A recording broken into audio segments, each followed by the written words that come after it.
1972년 4월 11일 05시 30분 안개 계곡 맹호 기갑부대 제1중대 전술기지 외곽에 침투를 시도하던 적 특공대 5명 섬멸.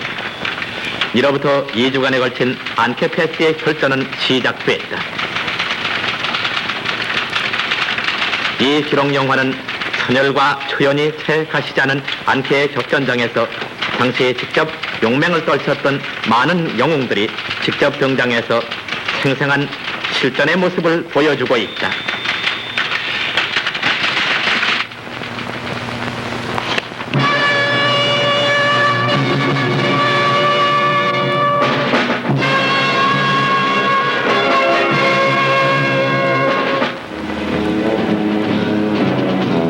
(4월) 7주년을 맞는 조월 한국군.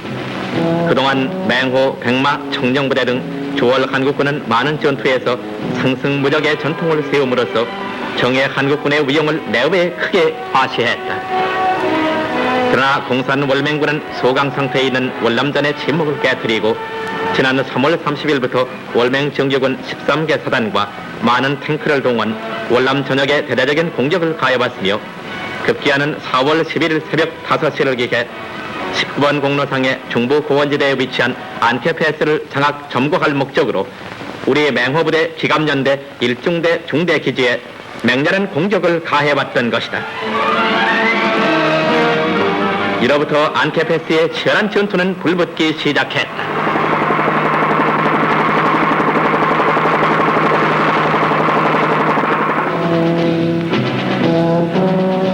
곧 수색작전에 나선 맹호 용사들은 적이 증강된 연대 규모의 병력과 강력한 화력으로 우리 1중대 기지를 위협하려는 기밀을 포착했으며 우리 기지에서 얼마 떨어지지 않은 638 고지 일대 장거지대에 견고한 진치를 구축해서 공격 태세를 갖추고 있는 월맹 정규군을 무찌르기 위해 전 사단은 즉시 전투 태세에 돌입했다.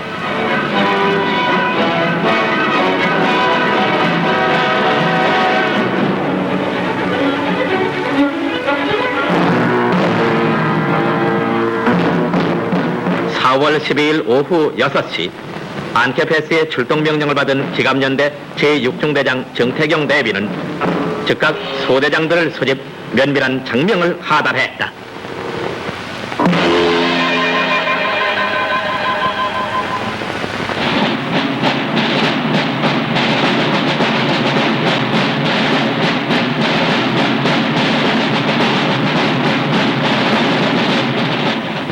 한월 양국기가 힘차게 풀러기는 의촌의 6중대 기지에서는 출동 전 장비 점검이 실시됐다.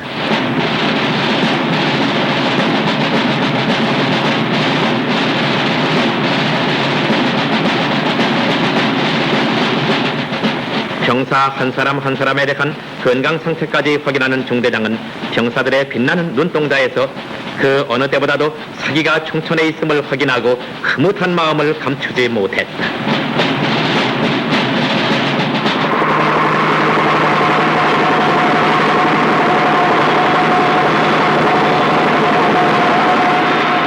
(13일) 오전 9시 30분 장비 점검을 마친 6중대는 중대장 정태경 대위 인솔하에 용약 중대 전술기지를 출발했던 것이다. 중대기지에서 서북방으로 18km 떨어진 안개 패스와 638 고지는 이때 이미 완전히 적의 수중에 들어가 있었다. 뿐만 아니라 적의 강력한 대공포화와 지상화력은 아군의 진격을 어렵게 했으며 이때부터 피하간의 일진일퇴의 치열한 격전이 전개됐다. 이 무렵 6중대는 적의 주 거점인 638 고지와 마주 바라보이는 350 고지 안부의 랜딩을 시도했다. 그러나 예상 외로 치열한 적의 대공 공격을 받아 랜딩은 거의 불가능한 상태였다.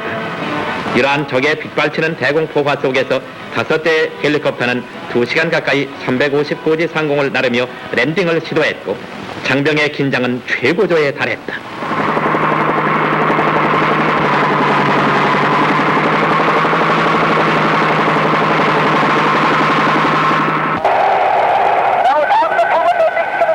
이때 안개전투의 최전선 지휘소인 핵CP에서도 긴장했으며 드디어 헬리콥터는 저공 비행을 감행하면서 2, 3명씩 3, 4m 공중에서 재빠른 솜씨로 뛰어내리기 시작했다.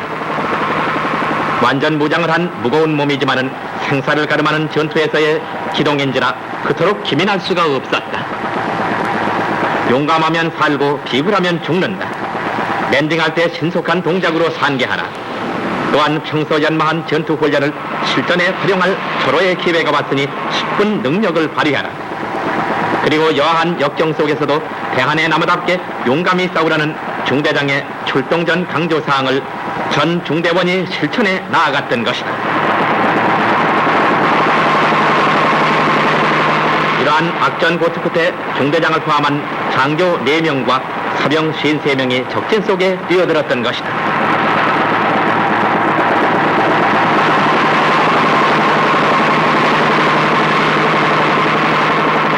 이와 같이 극한 상황 하에서 육중대가 가까스로 랜딩한 지점은 350고지와 무명고지 사이 갈대와 잡초가 무성한 저지대였다.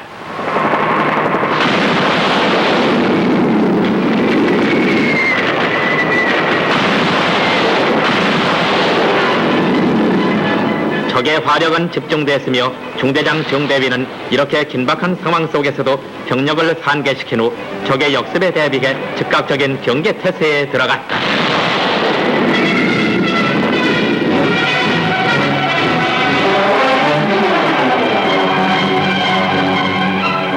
병사들은 급현 방어를 위해 대인호를 차려 했으나 적의 사격이 너무나 심해서 먼저 적의 화력을 제압하지 않고서는 진치 편성이 불가능함을 느꼈다.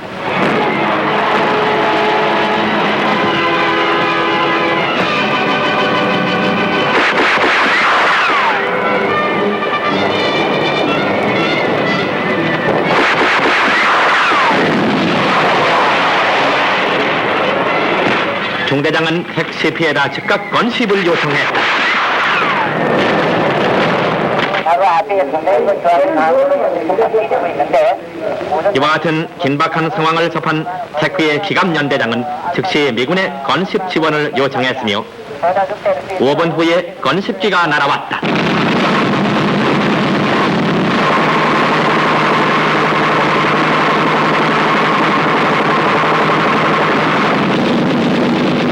보병 1개 중대병력의 화력과 맞먹는다는 강력한 화력으로 적진을 강타하는 건십의 위력.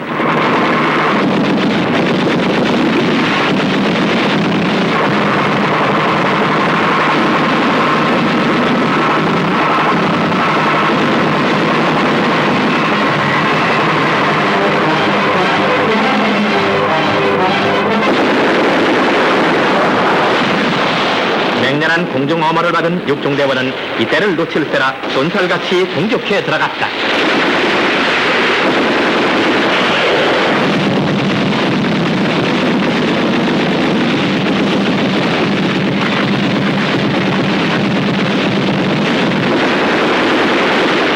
이인 1조가 되어 엎드린 자세로 한 병사는 대인호를 타고 한 병사는 엄호 사격을 하며 사력을 다해서 급현 방어호를 구축해 나갔다.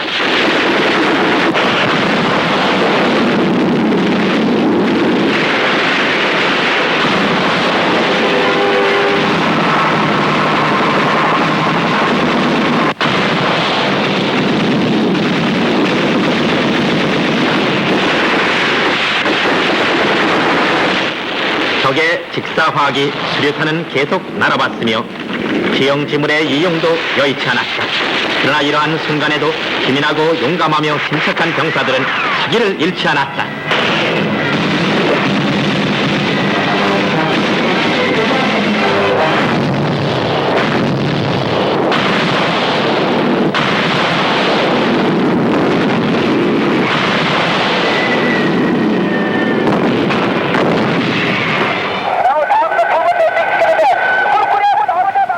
(14일) 아침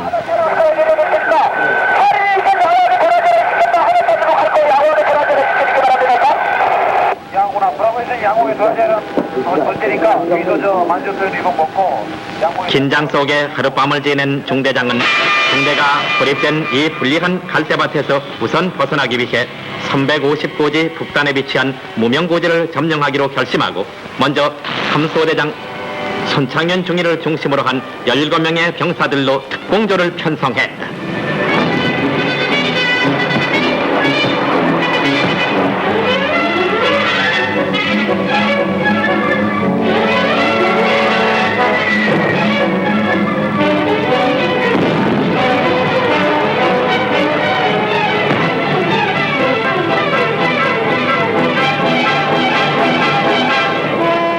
이들 특공조는 손중이의 작전 지시를 들으며 저마다 굳은 결의를 새롭게 했다. 이날 여명과 더불어 터지기 시작한 적의 82mm포와 B-40 대전차 화기의 사격이 심해 우리 특공조의 공격은 4시간이나 지연됐다.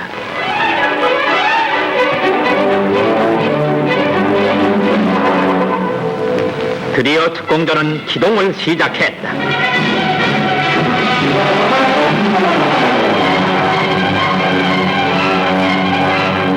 그러나 얼마 동안 전진을 계속하던 이들 병사들은 비오듯 퍼붓는 적의 포화에 직면해서 고개를 들 수가 없었다.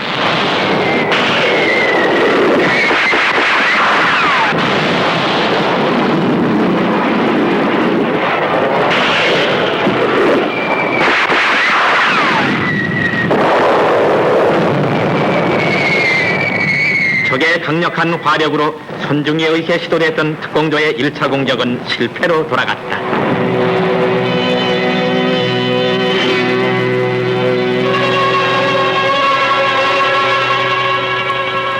이러한 격전 속에 14일의 해도 저물었다.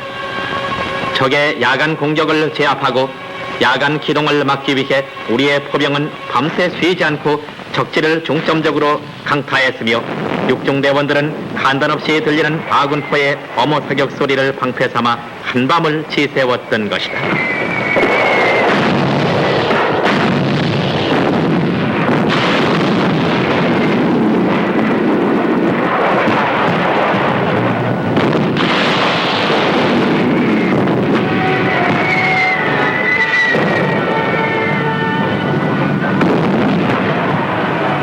(15일) 새벽 정확한 아군포의 지원을 받으며 아침 7시 특공조의 제2차 공격이 시도됐다.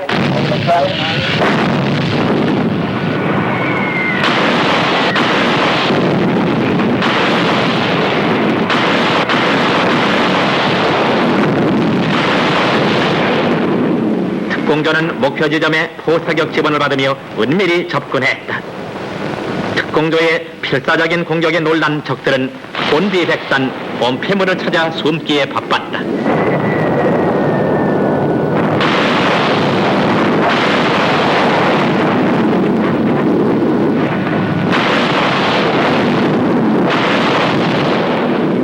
이를 놓칠세라 특공조에 장전하는 수류탄 세례로 적들은 나뒹굴었으며 3일 동안 육중대를 괴롭혔던 전적은 완전 소탕되고 마침내 고지는 탈환됐다.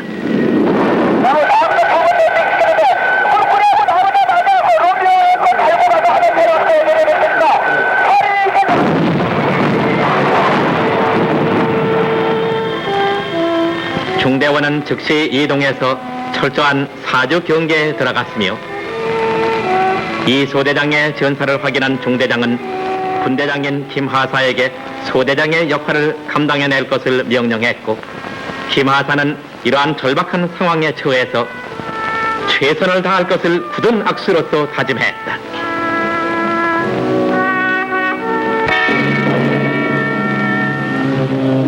이와 같이 치열한 전투에서 사상자 수는 급격히 늘어났다.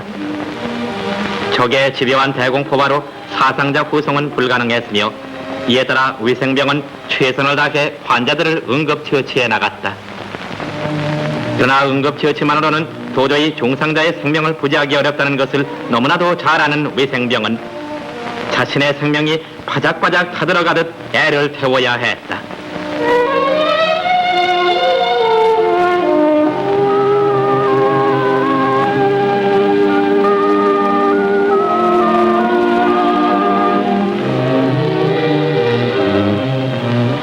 여기저기서 들려오는 부상자들의 신음소리.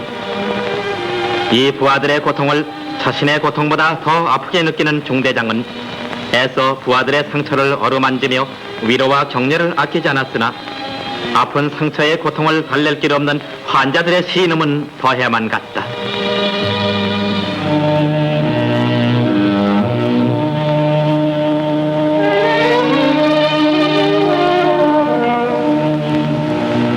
사랑하는 부하의 안타까운 신음과 절규를 들으면서도 손을 쓸 수 없는 애타는 지휘관의 심정은 부상자의 고통보다 더했으리라.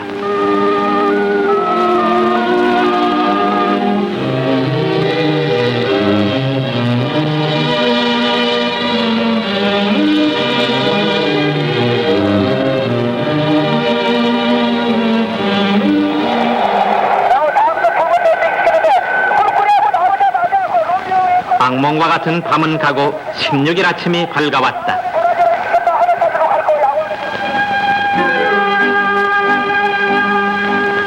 무명의 350고지 북단은 점령했으나 연일 계속되는 치열한 전투로 중대원들은 지칠 대로 지쳤으며 수통의 물도 어느덧 바닥이나 모두들 차차 갈증을 느끼기 시작했다.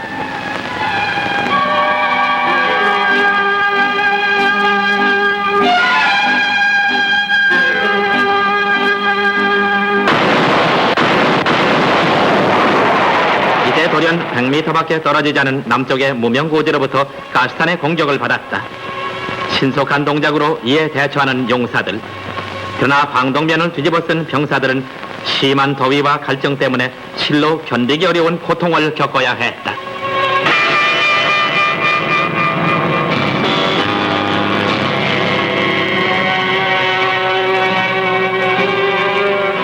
수단 방법을 가리지 않는 월맹군의 악랄한 수법에 병사들은 이를 악물고 저주의 총탄 세례를 퍼부었다.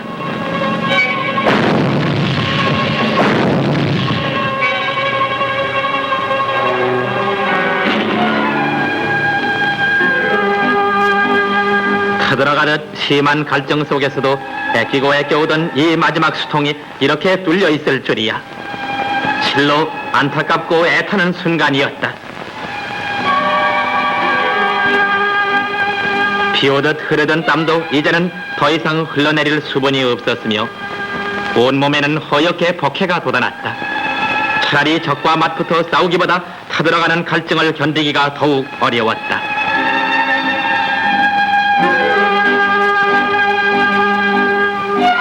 더욱더 안타까운 것은 이날 오전 헬리콥터에서 몇 차례의 물 보급이 시도됐으나 적의 치열한 대공포화 때문에 끝내 뜻을 이루지 못한 사실이었다. 갈증이 극도에 달한 병사들은 궁여지책으로 수통 표면에 파미스를 받아보기로 했다. 궁축통이라고나 할까.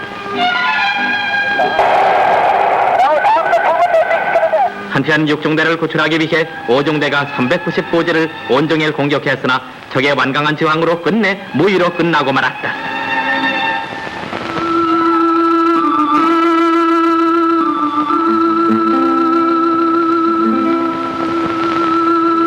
죽음과 같은 밤은 조용히 깊어갔으며 후송할 길 없는 전우의 시체를 묻지 않으면 안 되는 전우들의 가슴은 찢어질 듯 아팠다.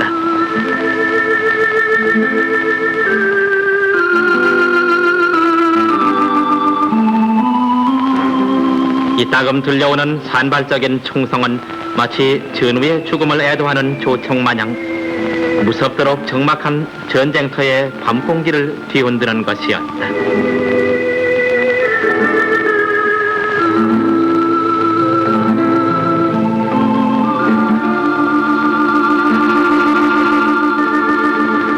더욱이 손중이의 기도는 살을 맞대며 생사고락을 같이 하자던 전우의 죽음을 눈앞에 두고 절절히 단장의 슬픔을 더해갔으며 애통한 마음은 어느덧 무서운 적개심으로 변해가는 것이었다.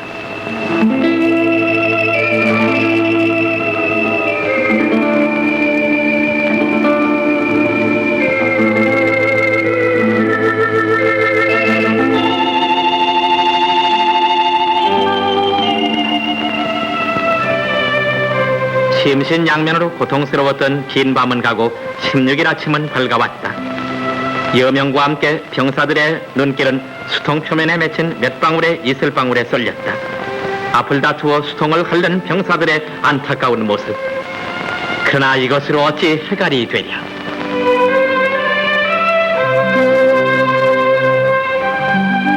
해가 중천에서 장렬하기 시작하자 갈증은 더욱 심해갔으며 구출작전이 어렵게 됐음을 판단한 중대장은 물과 수류탄 그리고 공중목표를 달라고 절규했다.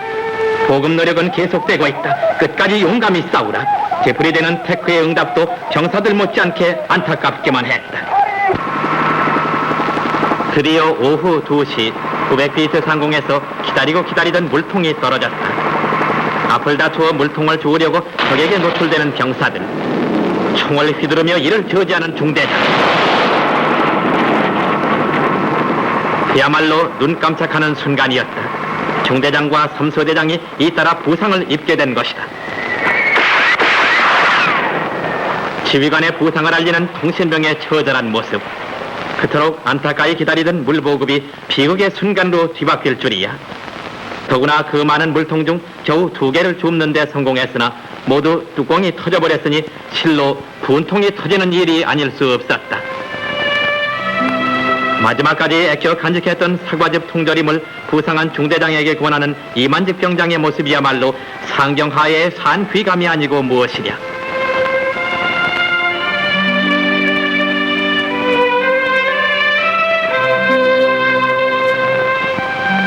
시간이 흐를수록 갈증은 극도에 달했다.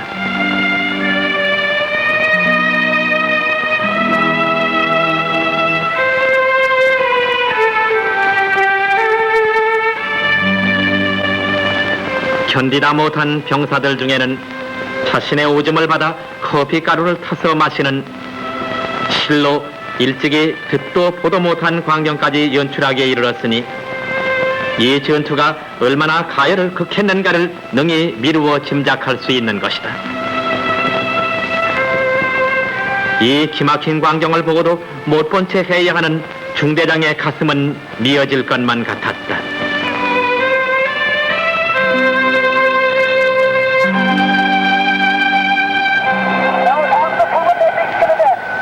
전투는 점점 더 치열해 갔으며 5밤과 6낮을 꼬박 적중해서 악전고투를 계속한 육중대 대원들은 이제 문자 그대로 기진맥진했다.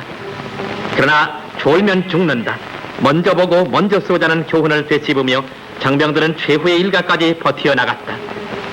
16, 17일에 이어 인접 5중대는 새벽 4시부터 여명 공격을 개시, 11시 반까지 치열한 공방전 끝에 드디어 399지를 탈취함으로써 비로소 육중대 구출의 계기를 만들었으며 오후에는 육중대를 극적으로 구출하는 데 성공했던 것이다.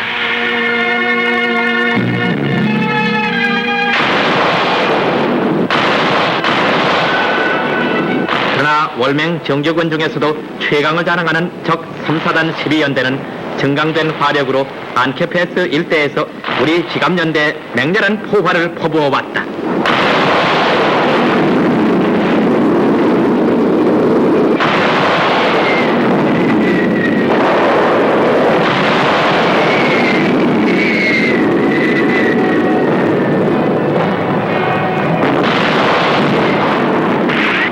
일중대 기지에 CP를 둔 일대대장은 638 고지를 탈환하기 위해 제2중대를 추가 투입할 것을 결심했다. 임동춘 대위가 이끄는 제2중대 특공조는 빗발치는 탄우를 무릅쓰고 638 고지의 정면으로 도전했다.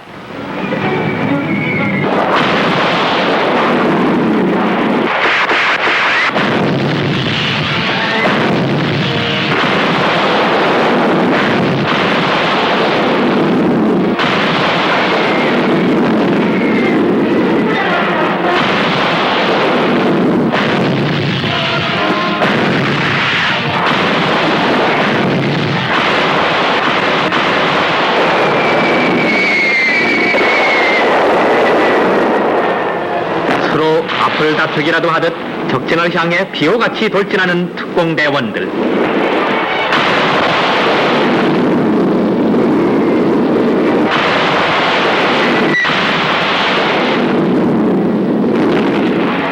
완강한 적의 저항을 뚫고 돌격에 돌격을 거듭하는 용사들의 총뿌리 앞에 광칸은 하나하나 파괴 점령돼 나갔다.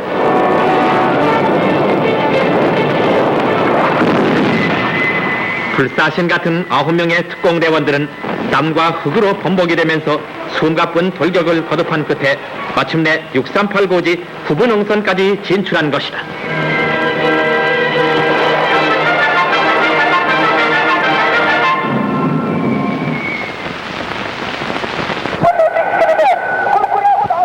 (6.25) 당시에 저 유명했던 피해능선을 방불케 하는 638 고지 전투는 피아를 가릴 것 없이 무자비한 출혈을 강요했다. 빗발치는 적탄을 막아내기 위해 흙을 채운 드럼통을 굴리면서 전진하는 맹호 용사들의 돌격 정신은 문자 그대로 임전무초의 화랑 정신 그것이었다. 이렇게 치열한 전투에서 대퇴부의 관통상을 입은 특공대장 임동충 중위는 최후의 육박전을 감행하다가 애석하게도 적 B-40의 저격을 받고 장렬하게 산화하고 말았던 것이다.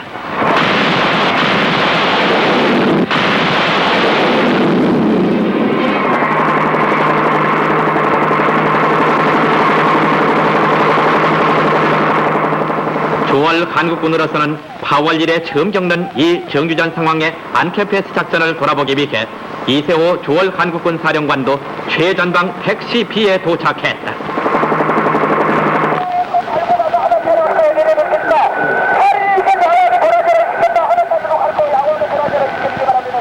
적의 대거 남침 이래 계속되는 월남전선의 비관적인 전황을 여기 638 고지에서 만회하느냐 못하느냐 하는 중대한 고비에 처한 맹호 용사들은 조국의 명예를 걸고 필승을 다짐하며 분전했다.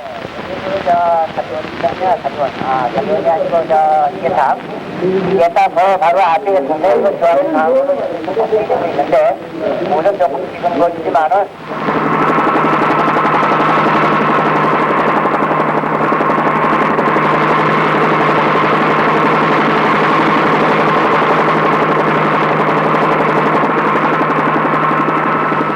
이세호 사령관과 강원채 야사 부사령관 그리고 정등만 맹호 부대장 등 조월군 수뇌들도 직접 적전장에 나타나 작전을 독려하며 최후의 승리를 위해 총력을 집중했다.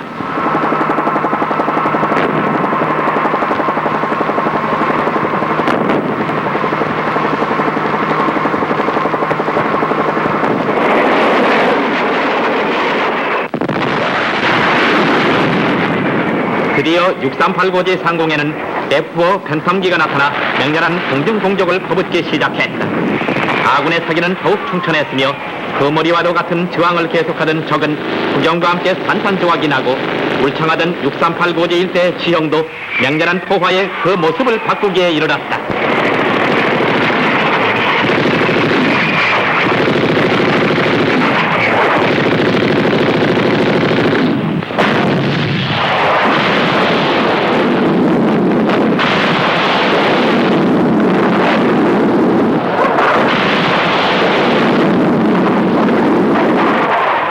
방상하게 잔해를 드러낸 고지에는 계속 맹렬한 포격이 집중됐으며 화염과 초연 속에서 적의 은거지는 여지없이 허물어져 갔다.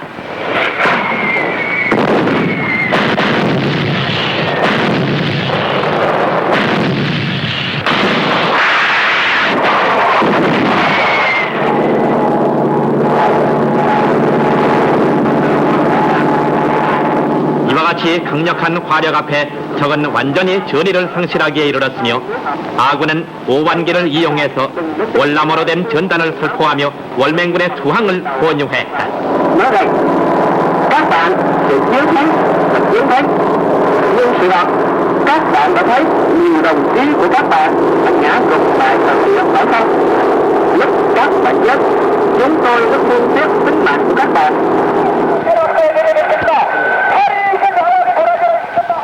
그러나 끝까지 저항을 멈추지 않는 월맹군의 마지막 숨통을 끊어버리기 위해서 아군은 최후의 총공격을 감행하기에 이르렀다.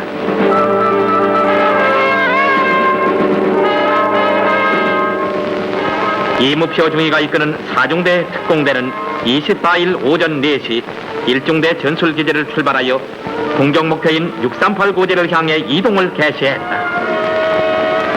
고지 정면에는 이미 대치 중인 3개 중대 병력이 있었으며 이무표 대위의 4중대는 638 고지의 7분 응선을 우측으로 돌아 철저한 기도 비익으로 침투에 들어갔다.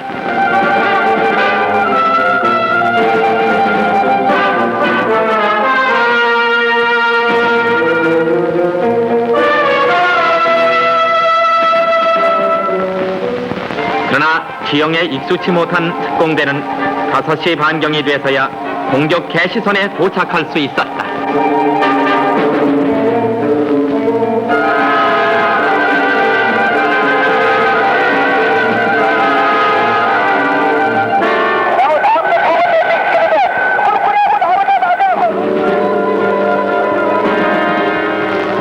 대대장에게 현황을 보고한 이중희는 특공대 용사들을 이끌고 땅에 완전히 모습을 밀착시킨 채 한치 한치 오지를 향해 끈질긴 전진을 계속해 나갔다.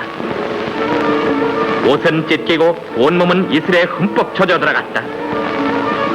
지척을 분간하기 어려운 어둠 속에서 이무패 중위는 부하들의 반짝이는 눈동자를 발견하고 훌륭한 부하를 둔 천병 소대장으로서의 흐뭇한 자신을 되새기는 것이었다. 계속 기도비익으로 전진하던 특공대원들은 우군부대의 요란한 사격 소리를 멀리 들으면서 전진을 계속했다.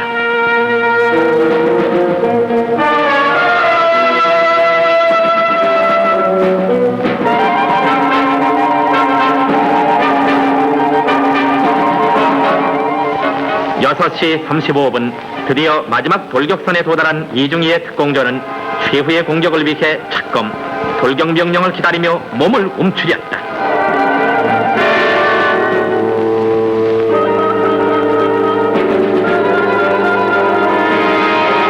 마침내 이동을 개시한 특공조 용사들은 얼기설기 흩어진 나무 뜬거를 헤치면서 적방카 전방 20m 지점까지 이르렀을 때 적의 일제 사격을 받았다. 그러나 특공대원들은 일제히 함성을 지르면서 필사적인 돌격을 가능했다. 앞을 달리던 이상복 상병이 적탄에 맞아 쓰러지자 이중희는 M71을 쏘아대며 맹렬히 돌진해 나갔다. 닥치는 대로 갈기고 던지고 쏘아댔다. 발악적으로 저항하던 적은 나무 토막같이 쓰러졌으며 드디어 패주하기 시작했다. 이로써 638 고지에 은거하던 적은 일소됐으며 단케의 요충을 위협하던 적의 압력은 완전히 제거된 것이다.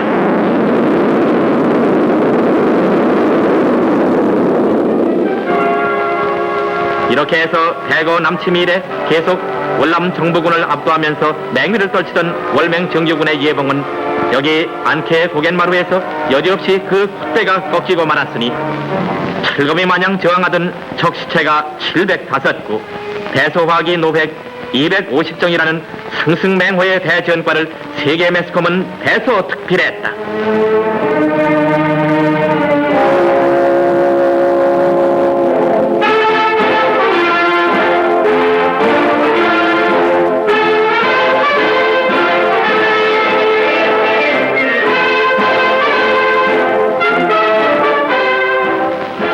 맹호는 자랑스러웠다.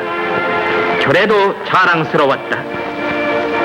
이 패기 넘치는 용사들의 꿋꿋한 자세야말로 끝내 자유와 평화를 사수하고야 말겠다는 이 결례의 불굴의 의지를 상징하는 것이다.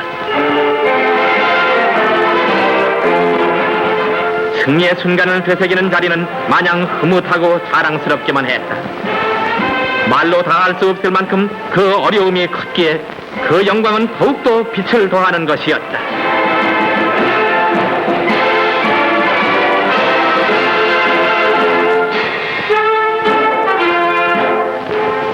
결코 질 수 없는 싸움이었기에 한 걸음도 물러설 수 없는 싸움이었기에 이들은 죽음을 두려워하지 않고 끝내 싸워 이긴 것이다.